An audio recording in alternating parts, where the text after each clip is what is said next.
नमस्कार दोस्तों, आप सभी को फाल्गुन पूर्णिमा की हार्दिक शुभकामनाएं। आज फाल्गुन पूर्णिमा पर हम श्रवण करेंगे श्री सत्यनारायण व्रत कथा। कथा सुनने से पहले सभी प्रेम से बोलिए श्री सत्यनारायण भगवान की जय। एक बार नैमिषारण्य में तपस्या करते हुए शौनकादि ऋषियों ने सूत जी से पूछा कि जिसके करने से मनुष्य मनवांछित फल प्राप्त कर सकता है, ऐसा व्रत या तप कौन सा है। सूत जी ने कहा कि एक बार श्री नारद जी ने भी श्री विष्णु भगवान से ऐसा ही प्रश्न किया था। तब श्री विष्णु भगवान ने उनके सामने जिस व्रत का वर्णन किया था वही मैं आपसे कहता हूँ। प्राचीन काल में काशीपुरी में एक अति निर्धन और दरिद्र ब्राह्मण रहता था। वह भूख प्यास से व्याकुल हो भटकता फिरता था। एक दिन उसकी दशा से व्यथित होकर विष्णु भगवान ने बूढ़े ब्राह्मण के रूप में प्रकट होकर ब्राह्मण को सत्यनारायण व्रत का विस्तार पूर्वक विधान बताया और अंतर्ध्यान हो गए। ब्राह्मण अपने मन में श्री सत्यनारायण व्रत करने का निश्चय करके घर लौट आया और इसी चिंता में उसे रात भर नींद नहीं आई। सवेरा होते ही वह सत्यनारायण के व्रत का संकल्प करके भिक्षा मांगने के लिए चल दिया। उस दिन उसे थोड़े ही परिश्रम से बहुत अधिक दान धान्य भिक्षा में प्राप्त हुआ। सायंकाल घर उसने बड़ी श्रद्धा के साथ श्री सत्यनारायण भगवान का विधि पूर्वक पूजन किया। भगवान सत्यदेव की कृपा से वह थोड़े ही दिनों में धनवान हो गया। वह जब तक जीवित रहा तब तक महीने के महीने श्री सत्यनारायण का व्रत और पूजन करता रहा। यह शरीर छोड़ने के बाद वह विष्णु लोक को गया। सूत जी पुनः बोले कि एक दिन वह ब्राह्मण अपने बंधु बांधवों के साथ बैठे ध्यान मगन हो श्री सत्यदेव की कथा सुन रहे थे। तभी भूख प्यास से व्याकुल एक लकड़हारा वहां जा पहुंचा। वह भी भूख प्यास भूल कर कथा सुनने बैठ गया। कथा की समाप्ति पर उसने प्रसाद ग्रहण किया और जल पिया।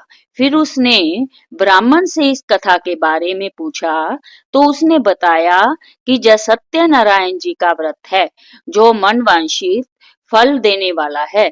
पहले मैं बहुत दरिद्र था, इस व्रत के प्रभाव से ही मुझे जय सब वैभव प्राप्त हुआ है। जय सुनकर लकड़हारा बहुत प्रसन्न हुआ और मन ही मन श्री सत्यनारायण के व्रत और पूजन का निश्चय करता हुआ लकड़ी बेचने के लिए बाजार की ओर चल पड़ा। उस दिन लकड़हारे को लकड़ियों का दुगना दाम मिला। उन्हीं पैसों से उसने केले, दूध, दही आदि पूजन की तमाम सामग्री खरीद ली और घर चला गया। घर पहुंचकर उसने अपने कुटुंबियों और पड़ोसियों को बुलाकर विधि पूर्वक सत्यनारायण का पूजन किया। सत्यनारायण की कृपा से वह थोड़े ही दिनों में खुशहाल हो गया। सूत जी ने फिर कहा कि प्राचीन काल में उल्कामुख नाम का एक राजा था। वह और उसकी रानी दोनों बड़े धर्मनिष्ठ थे। एक समय राजा रानी बदरशिला नदी के किनारे श्री सत्यनारायण की कथा सुन रहे थे कि एक बनिया भी वहां पर पहुंच गया। उसने रत्नों से भरी अपनी नौका को एक किनारे पर लगा दिया और स्वयं पूजा की जगह पर गया। वहां का चमत्कार देख उसने राजा से इसके बारे में पूछा। राजा ने बताया कि हम विष्णु भगवान का पूजन कर रहे हैं। जय व्रत सभी मनोकामनाएं पूर्ण करने वाला है। राजा के वचन सुन और प्रसाद पा बनिया अपने घर चला आया। घर पर पहुंचकर उसने अपनी पत्नी से व्रत का सारा वृतांत कहा और संकल्प किया कि मैं भी संतान होने पर जय व्रत करूंगा। उसकी पत्नी का नाम लीलावती था। सत्यदेव की कृपा से वह कुछ ही दिनों बाद गर्भवती हो गई और 10 महीने पूरे होने पर उसने एक कन्या को जन्म दिया।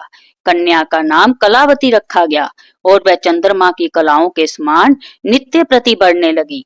एक दिन अवसर पाकर लीलावती ने अपने पति को सत्यदेव का व्रत करने की बात याद दिलाई। तो उसने कहा कि मैं यह व्रत कन्या के विवाह के समय करूंगा। यह कहकर बनिया अपने कारोबार में लग गया। जब कन्या विवाह के योग्य हो गई तो उसने दूतों द्वारा खोज कराकर कंचनपुर नगर के एक बनिए के सुंदर, सुशील और गुणवान बालक के साथ विवाह कर दिया। फिर भी बनिए ने सत्यनारायण का व्रत नहीं किया। इससे श्री सत्यनारायण क्रोधित हो गए। कुछ दिनों बाद बनिया अपने दामाद को लेकर समुद्र के किनारे रतनसारपुर में व्यापार करने लगा। एक दिन रतनसारपुर के राजा चंद्रकेतु के खजाने से चोरों ने बहुत सा धन चुरा लिया। राजा के सिपाही चोरों का पीछा कर रहे थे। चोरों ने जब देखा कि सिपाहियों से बचना कठिन है, तो उन्होंने राजकोष से चुराए हुए तमाम धन को एक जगह फेंक दिया और स्वयं भाग गए। वहीं बनिए का डेरा था। सिपाही चोरों को ढूंढते हुए उसी जगह पहुंच गए और उन्होंने दोनों बनियों को चोर समझकर पकड़ लिया।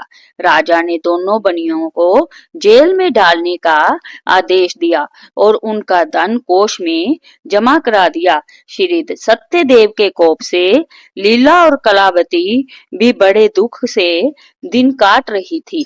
एक दिन कलावती भूख प्यास से बहुत व्याकुल होकर एक मंदिर में चली गई। वहां श्री सत्यनारायण की कथा हो रही थी। वहां बैठकर उसने कथा सुनी और प्रसाद लेकर रात होने पर घर पहुंची। माता के देरी का कारण पूछने पर उसने सब बात कह दी। उसकी बात सुनकर लीलावती को अपने पति की बात याद आ गई और उसने श्री सत्यदेव के व्रत का निश्चय किया। उसने अपने बंधु बांधवों को बुलाकर श्रद्धा पूर्वक कथा सुनी और विनम्र भाव से आर्त होकर प्रार्थना की।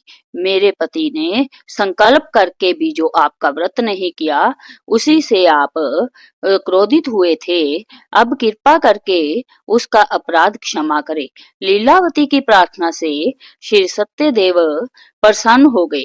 उसी रात्रि में श्री सत्यदेव ने राजा चंद्रकेतु को स्वप्न में दर्शन देकर कहा कि प्रातःकाल होते ही दोनों बनियों को जेल से छोड़ दो और उनका सभी धन उन्हें लौटा दो, वरना पुत्र पौत्र समेत तुम्हारा राज नष्ट हो जाएगा। इतना कहकर सत्यदेव तो अंतर्ध्यान हो गए और राजा ने भी सवेरा होते ही दोनों बनियों को मुक्ति का आदेश दिया। साथ ही उनका धन उन्हें लौटा दिया और बहुत सम्मान पूर्वक उन्हें विदा किया। दोनों बनिए आनंदित हो अपनी नौका लेकर घर की ओर चल पड़े। तभी श्री सत्यनारायण भगवान सन्यासी के वेश में उनके समीप आए और बोले कि तुम्हारी नौका में क्या है। बनिए ने हंसते हुए उत्तर दिया कि नौका में लता पत्रों के सिवाय और कुछ भी नहीं है। यह सुनकर दंडी स्वामी ने कहा कि तुम्हारा वचन सत्य हो। स्वामी के चले जाने पर बनिए ने देखा कि नौका हल्की होकर ऊपर को उठ रही है।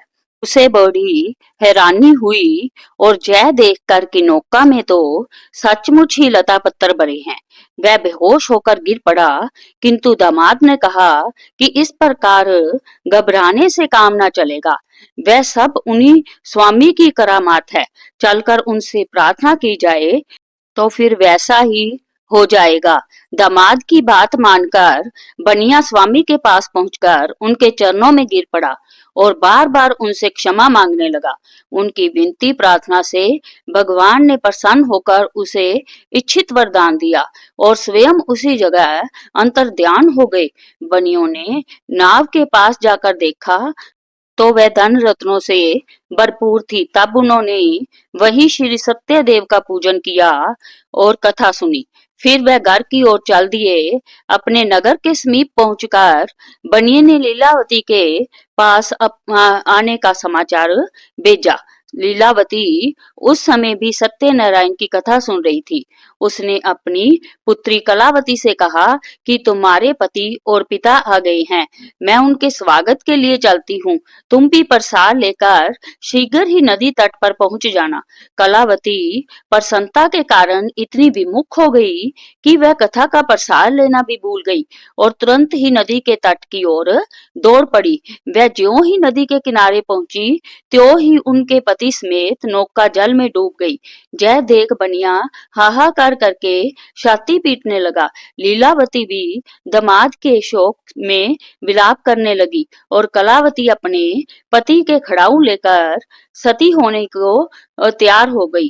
तभी आकाशवाणी हुई कि हे वनिक, तेरी कन्या सत्यनारायण के प्रसाद का निरादर करके पति से मिलने के लिए व्याकुल होकर दौड़ी आई है। यदि वह प्रसाद लेकर फिर आए तो उसका पति जी उठेगा। यह सुनकर कलावती घर की ओर दौड़ गई और श्री सत्यनारायण का प्रसाद लेकर नदी के किनारे आई तो क्या देखती है कि उसके पति समेत नौका जल पर तैर रही है। यह देख बनिया भी प्रसन्न हो गया और अपने घर पहुंच गया। वह जब तक जीवित रहा तब तक श्री सत्यदेव का व्रत करता तथा श्रद्धा पूर्वक कथा सुनता रहा। इसके पश्चात सूची बोले कि एक समय तुंगध्वज राजा शिकार खेलने के लिए वन में गया हुआ था।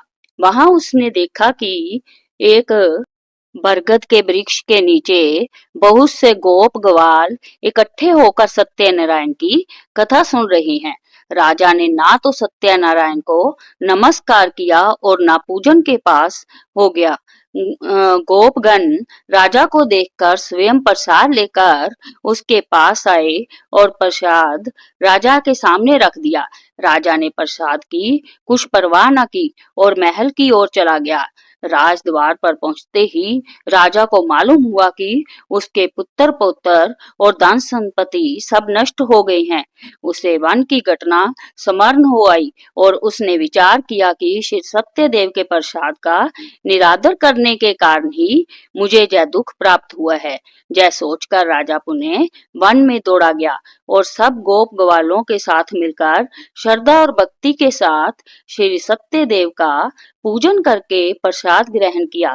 इसके बाद वह घर पर लौट आया तो उसके मृत पुत्र पौत्र आदि भी जीवित हो गए और नष्ट हुई संपत्ति भी ज्यों की त्यों हो गई। तब से राजा जीवन भर समय समय पर श्री सत्यदेव का व्रत और पूजन करता रहा। बोलो श्री सत्यनारायण भगवान की जय।